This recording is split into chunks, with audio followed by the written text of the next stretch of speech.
Hello and welcome.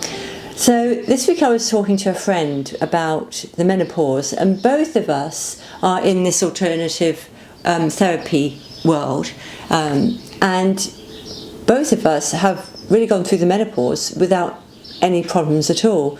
Now, I did have a handful of hot flushes, particularly at night, but we were talking about that in particular. And many women do experience terrible hot flushes. My great auntie Olive used to wring her handkerchief out with the sweat. And I do remember a lot of my family having problems, a lot, obviously female.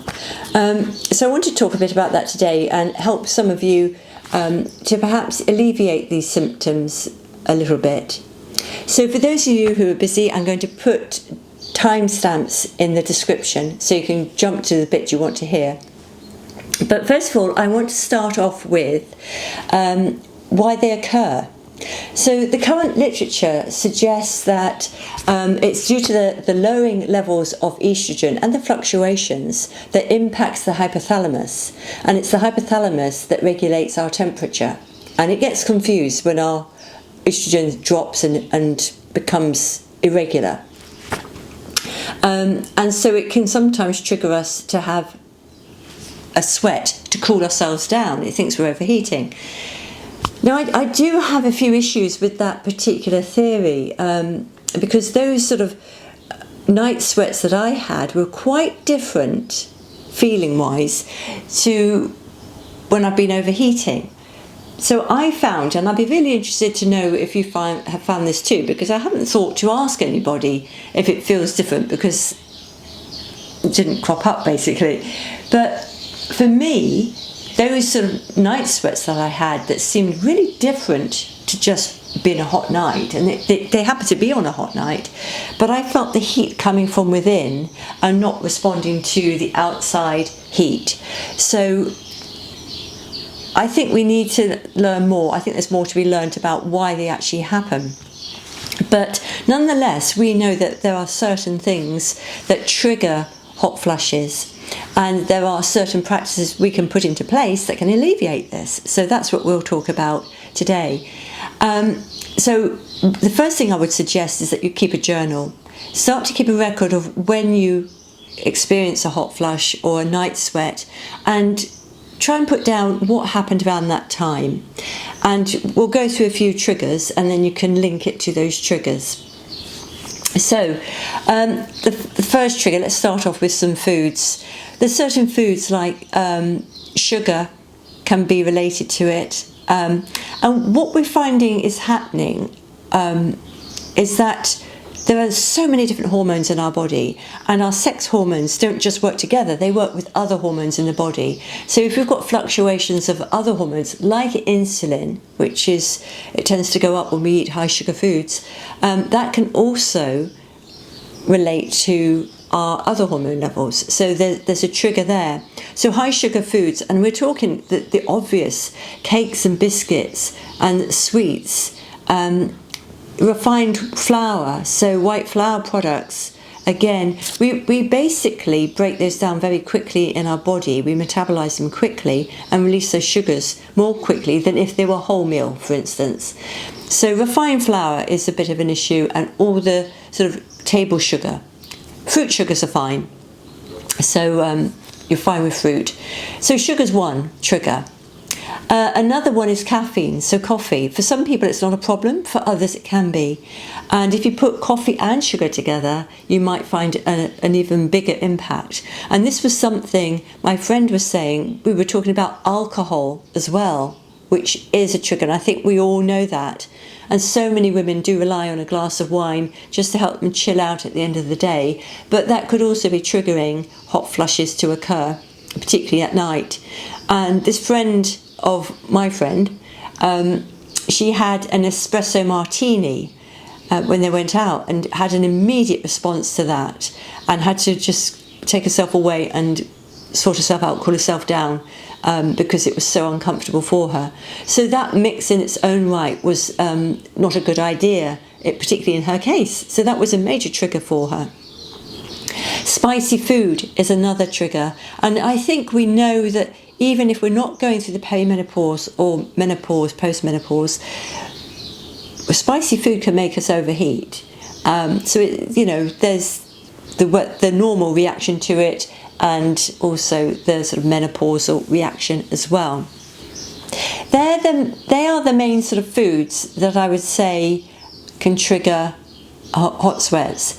Now, other things that can also be a triggering point here is stress levels. Again, we get a rise in cortisol, and the reaction between the hormones is out of balance. So stressful situations can cause it for some people, and lack of sleep as well.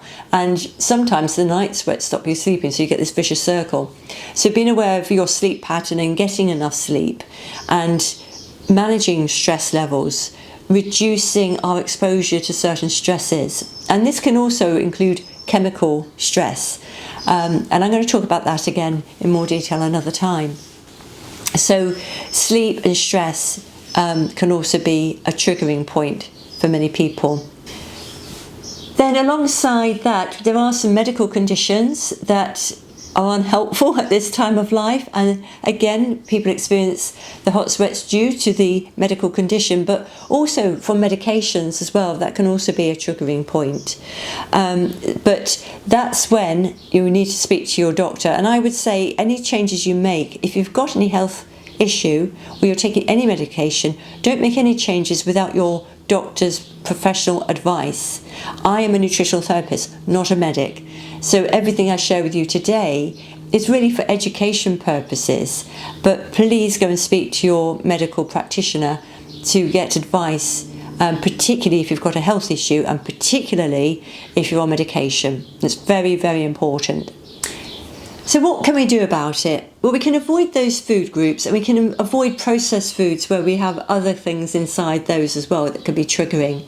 We need to make sure we're well hydrated. Our cells can function much better when they're hydrated. Get plenty of sleep and manage your stress.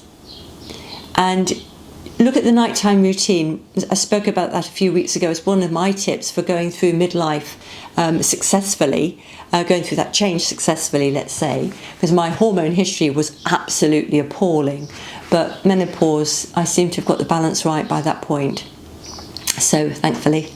I've also heard, I haven't tried this, and I've not had enough hot sweats to be able to try this and see if it works, but infrared sauna apparently can be very useful.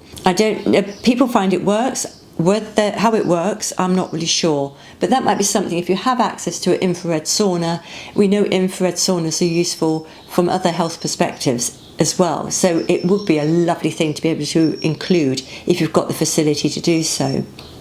Other things to avoid really are some harsh chemicals, whether they're in your cleaning products around you, or hand sanitizers as well. There are chemicals in there which may trigger hot flushes, but certainly they can trigger imbalances, and I will speak about this another time. They can be endocrine disruptors, so they disrupt our hormone balance in their own right.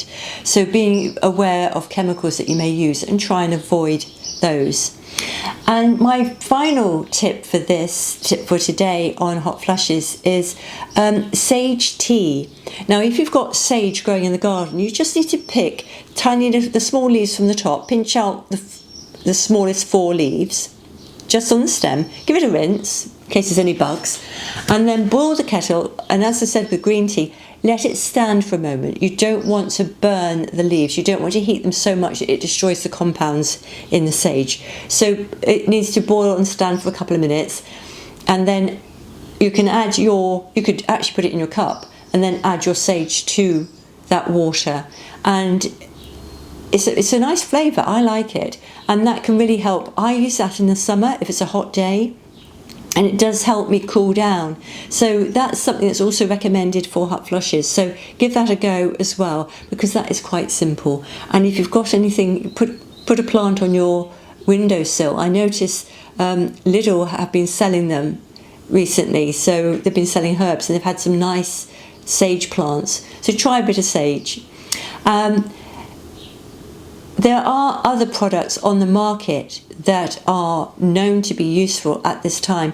I don't wish to discuss those because I'm not working with you on an individual basis, and I think it's really important that we get advice for ourselves, our personal setup, our personal situation, because we are all different.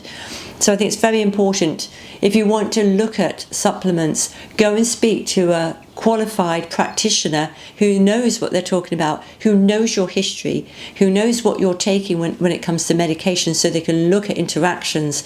That is incredibly important. So please don't just take things because they are available over the counter or on mail order, particularly if you're on medication and particularly if you have a health issue. Please seek out professional advice. And I hope some of these tips will give you some relief from hot sweats, because they can be embarrassing as well as uncomfortable, and just uncomfortable completely. Thank you very much. I hope to see you again soon. This was short and sweet, but I really just wanted to give you some basic information today. Take care. Bye. Hello, it's me again. I forgot to mention one thing, and that is fasting. It is a powerful tool in many different ways, but for women going through the menopause, it seems to be particularly useful. And the time period one should look for is between 17 and 24 hours. This seems to be the time period that works best. It helps us control our blood sugar. It helps us bring down inflammation. And also, when we're not eating, that energy that would otherwise help digest the food can go to repair. It can go to detoxification. So there's a lot of things that can happen when we're not eating, so in the way of repair. So that is another very good tool, which is quite easy to implement. It's cost effective, costs nothing. But I must again caveat this with, if you have a health condition, if you're on medication, please speak to your practitioner, your doctor, before you embark on anything like this. So just wanted to add that one in, and I hope to see you again soon. Bye.